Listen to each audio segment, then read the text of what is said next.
गोंयांतल्यो खणी परत सुरू जावपाच्यो आसल्यो तरी लेगीत हो खण वेवसाय आनी कितलीं वर्सां चलतलो हो व्हड प्रश्नूच आसा.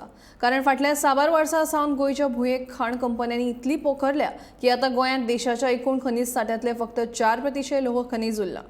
लेखा सर्वसाधारण सल्लागार मंडळान केल्ल्या पळोवणे प्रमाण गोंयांत फक्त 260 दशलक्ष टन लोह खनिज आतां बाकी उरला.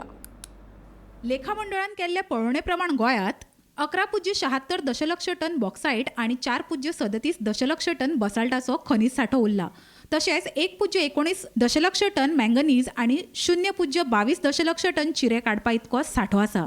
जाल्यार सद्याच्या मोलान हे खनिज काडले जाल्यार फुडल्या 14 वर्सां भितर ह्या खनिजाचो सांठो सोंपतलो अशी भिरांत मंडळाच्या तज्ञांनी व्यक्त केला.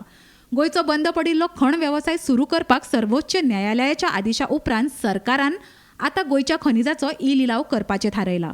हे खातीर सरकारान 4 खणी थारायल्यात. तातूंत दिवचल म्हालांतले 3 आनी सांगे म्हालांतल्या एका खणीचो आस्पाव आसा.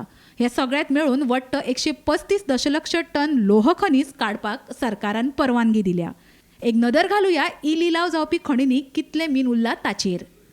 मुळगांवच्या खणींतल्यान 84.923 दशलक्ष टन, शिरगांव खणींतल्यान 23.58 दशलक्ष टन, मोंते दे शिरगांव खणींतल्यान 9.15 दशलक्ष टन आनी काले खणींतल्यान 16.731 दशलक्ष टन खनिज काडून ताचो लिलाव सरकार करपाचें आसा.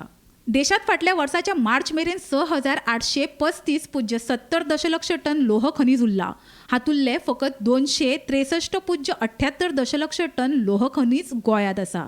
जाल्यार ओडिशांत देशांतले 50% लोह खनिजाचो सांठो आसा. ताच्या सकयल 24% झारखंडात जाल्यार छत्तीसगडात 18% सांठो आसा. कर्नाटकात 3% जाल्यार मध्य प्रदेशात 1% सांठो आसा. गोंयचो खण वेवसाय बंद पडल्या उपरांत शेकड्यांनी लोक बेरोजगार जाल्यात हे खरें आसले तरी लेगीत फुडलीं 14 वर्सांच पावता इतकी खनिज आतां उरिल्ल्यान ते उपरांत फुडें कितें हाचो विचार सरकारान आतां सावन करप गरजेचें आसा. Bureau report, Gomantak TV.